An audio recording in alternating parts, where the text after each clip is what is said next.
Hello everyone, good evening. সবাই কেমন আছো? আশা করি সবাই খুব ভালো আছো। আমিও ভালো আছি। অনেক দিন পরে একটা ভিডিও পোস্ট করছি, মাঝখানে বেশ কিছুদিন গ্যাপ হয়ে গেছিলো। যেটা নিয়ে বলার সেটা হলো, আমি দুদিন আগে একটা ভিডিও আপলোড করেছিলাম, যেটা হলো মাঙ্গলিক। সেটা আমারই মাঙ্গলিক কাটানোর যে ভিডিওটা, সেটা আমি পোস্ট করেছিলাম। আমি কোনো রকম ভিডিওটা এডিট করিনি, যেটা আমি রেকর্ড করেছি সেটাই আমি আপলোড করে দিয়েছি। তো ব্যাপার হলো, আমি একটু বলি। অনেকেই আমাকে জিজ্ঞেস করেছে যে এগুলো এখন হয় নাকি, এগুলো এখন মিসকনসেপশন, এগুলো মানুষ বিশ্বাস করে না। দেখো, আমিও অনেক কিছু বিশ্বাস করি না। এই মাঙ্গলিক ব্যাপারটা আমি কোনোদিন জানতামই না। হ্যাঁ, তো এখন বলেছে যখন শুনলাম। আর বেসিক্যালি আমি দেখো, আমার হাতে কোনো রিং টিং নেই। হ্যাঁ, আর লাইফে এমন কিছু সিচুয়েশন আসে যখন এগুলো বিশ্বাস করতে হয়তো বাধ্য হতে হয়। সেটাই হয়েছে। আমি জানি না আমি এটা ঠিক করলাম না কি। তবে কিছু কিছু ক্ষেত্রে আম, হয়তো কারোর ভালোর জন্য এরকম একটা কাজ করতে হয়। তা আমি হয়তো সেটাই করেছি। আর এটা খারাপ আমি কিছু বলবো না। এটা একটা এখন আমি দেখি ম্যাক্সিমাম অ্যাস্ট্রোলজারের কাছে গেলেই তাদের একটাই কথা, হয় মাঙ্গলিক, নয় কালসর্প দোষ, নয় গুরুচণ্ডাল দোষ, এরকম বিভিন্ন রকম দোষ তারা দেখিয়ে দেয়, বলে। তো আমাকেও এরকম বলেছে অনেক কিছু দোষ টোষ রয়েছে। সেগুলোর অ্যাকচুয়ালি কার্যকারিতা কী আমি নিজেও জানি না। আর এই মাঙ্গলিক যে ব্যাপারটা, আমি একটু, তো যেটা বলছিলাম, এই মাঙ্গলিকের ব্যাপারটা, দেখো আমার রিলেশনশিপ 8 সাড়ে 8 বছর হয়ে গেছে। হ্যাঁ, তো আমাদের লং ডিস্টেন্স রিলেশনশিপ। সমস্ত রিলেশনেই ওঠাপড়া, ঝগড়াঝাটি সব কিছুই থাকে। আমাদেরও সেরকম হয়েছে। আমাদের মানে আমাদের লাভ রিলেশন থেকে বেশি হচ্ছে বন্ধুত্বটা। আর আমাদের ঝগড়া প্রচণ্ড হয়। দুজনের বলতে গেলে সত্যি কথা মতের মিল হয় না। কিন্তু তাই বলে এই সবটাই যে মাঙ্গলিকের কারণে হচ্ছে, এটা তো আমি জানতাম না।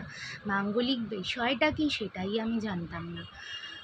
আমি রিসেন্টলি একটা অ্যাস্ট্রোলজারের কাছে গেছিলাম, কারণ আমার যে মানে ফিয়ন্সে, তার অ্যাস্ট্রোলজার নাকি আমাদের কুষ্টি দেখে বলেছিল যে আমি মাঙ্গলিক আর সে মাঙ্গলিক নয়, তো এই বিয়ে হওয়া অসম্ভব।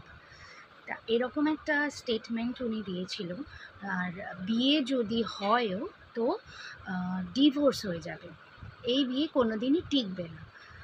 তাই সেটা আমাকে জানানো হলো যখন, তখন না আমি একটু মেন্টালি ডিস্টার্বড হয়ে গেছিলাম, একটু ডিপ্রেশন এসে গেছিলো যে এরকম কেন বলছে।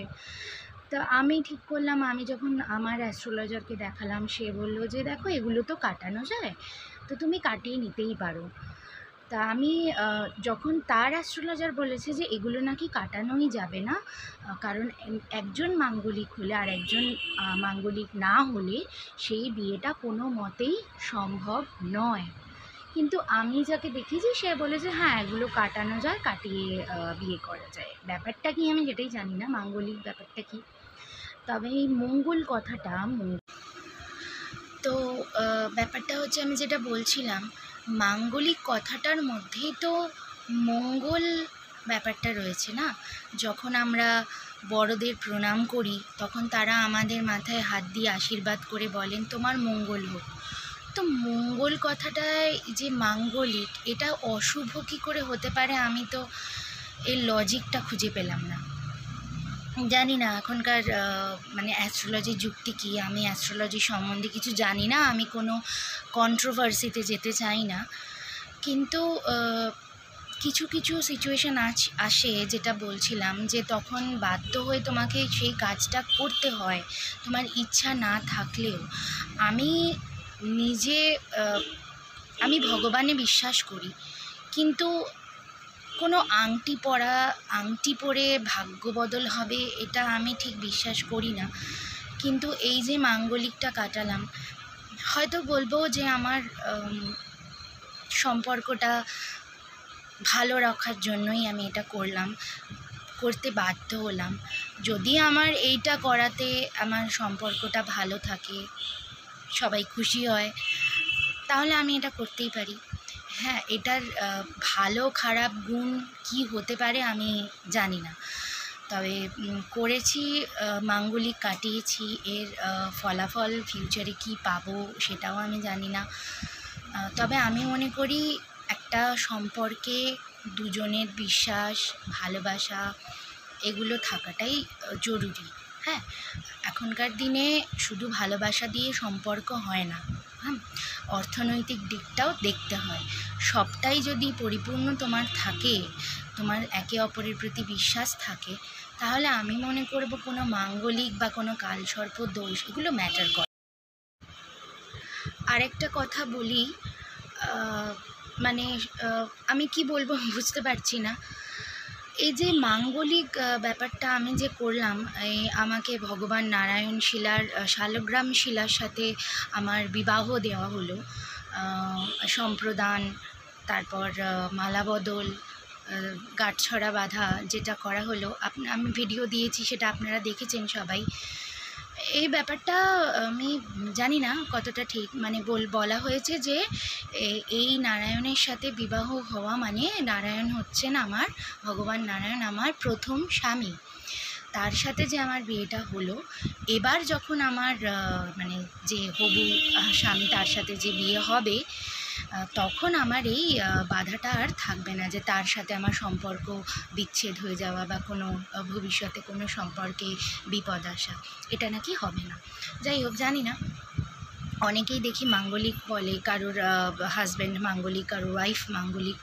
দেখুন, সংসারে তো ঝগড়া অশান্তি হতেই পারে, একটা শুধু স্বামী স্ত্রী বলে নয়, বাবা মা ছেলে মেয়ে ভাই বোন সবাই থাকলে ঘরে খোটাখুটি লেগেই থাকে। তো তার মানে এই নয় যে একমাত্র যারা মাঙ্গলিক তারা থাকলেই তাদের মধ্যেই শুধু ঝগড়া অশান্তি হবে, এমনটা নয়। আমি তো মনে করি না এমনটা কিছু। হ্যাঁ, তো একটা জায়গায় থাকলে ঝগড়া অশান্তি মনোমালিন্য ভালোবাসা প্রেম সব কিছুই হবে, সবটাই নিজেদের ওপর ডিপেন্ড করছে কিভাবে আমরা দুজন দুজনকে মানিয়ে নেব, দুজন দুজনের প্রতি বিশ্বাস রাখবো।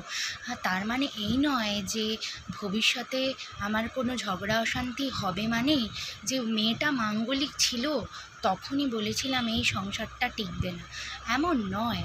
আমি মনে করি যেটা আমাকে সত্যি কথা বলতে বলা হয়েছিল একটা সময়,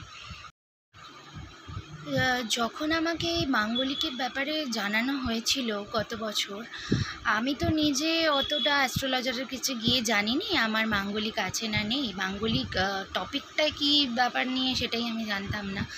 কিন্তু আমার অপোজিট দিক থেকে এমনই একটা আমাকে বলা হয়েছিল যে এমন একটা সিচুয়েশান তৈরি করা হয়েছিল যে আমার রিলেশনটা প্রায় ভেঙে যাওয়ার মতো অবস্থায় চলে গেছিলো।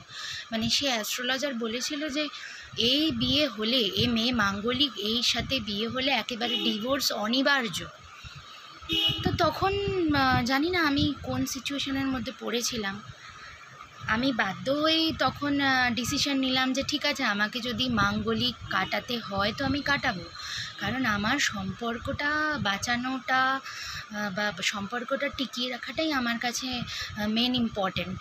তো তার জন্য যদি আমাকে মাঙ্গলিক কাটিয়ে বিয়ে করতে হয় তো আমার কোনো প্রবলেম নেই, এটা খারাপ কিছু নয়।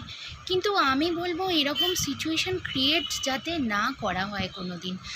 একটা সম্পর্ক ৮, ৯, ১০ বছরের একটা সম্পর্কের পর হঠাৎ করে অ্যাস্ট্রোলজার এসে বলল মেয়ে মাঙ্গলিক ছেলে মাঙ্গলিক, এই বিয়ে সম্ভব নয়, এটা তো হতে পারে না। না, তখন তার সিচুয়েশানটা কী হতে পারে মানে সেই একমাত্র বোঝে। ফ্যামিলির দিক থেকে যদি এরকম কথাবার্তা আসে যে এই বিয়েটা হলে এই হবে সেই হবে, জানি না, আমার ক্ষেত্রে যেটা হয়েছিল, সবারই হয়তো এরকম মেন্টাল কন্ডিশন হয়ে যাবে, এরকম মিসকনসেপশন থাকা একদমই উচিত নয়। সব কিছুর যেমন প্রবলেম আছে তার সলিউশনও আছে, সব কিছু কথা বলে একটা সলিউশন করা দরকার। একটা মানে কিছু একটা ম্যাটার নিয়েই সবসময় রিলেশনটা ভেঙে দিতে হবে, এটা ঠিক নয়। অনেক কথাই বললাম, তো লাস্ট একটা কথা বলবো যে রিলেশনে যে দুজন আছে তারা দুজন যদি ঠিক থাকে তাহলে আমি মনে করব সব বাধাই কেটে যাবে। কোনো বাধাই বাধা নয়, কিন্তু দুজনের বন্ডিংটা যাতে ঠিক থাকে। কারোর কথা শুনে, কারোর প্রভোকেশনে পড়ে যদি মনে করে যে আমি সরে যাব বা এটা ঠিক নয়, তাহলে আমি মনে করব সেই এত বছরের রিলেশনটা বেকার ছিল। আপনাদের একটাই কথা বলার, যা ডিসিশন নেবে নিজেরা নেবে, মাঙ্গলিক হোক যা ইচ্ছা দোষ হোক, সেটা দুজনে মিলে কথা বলে যদি কাটিয়ে নিলে ভালো হয়, সেটাও সলিউশন। যেটা হবে সেটা দুজনে মিলেই করবে। একজনকে একা ফেলে দিয়ে চলে যাওয়াটা কোনো সলিউশন নয়। আর এভাবে এই ভয় দেখিয়ে কোনো সম্পর্ক ভেঙে দেওয়াটাও সলিউশন নয়। হ্যাঁ, কোনো কিছুতেই কোনো কিছু খারাপ হয় না। একটাই কথা, যদি নিজেরা ঠিক থাকা যায় তাহলে সব কিছুই ভালো হয়। আর কিছু বলবো না। আর ভবিষ্যতে দেখি আমার মাঙ্গলিক কাটিয়ে আমি যদি ভালো থাকতে পারি তো খুবই ভালো। আশা করি আপনাদেরও সবার ভালো হোক। আজকের মতো এখানেই শেষ। সবাই খুব ভালো থাকবেন।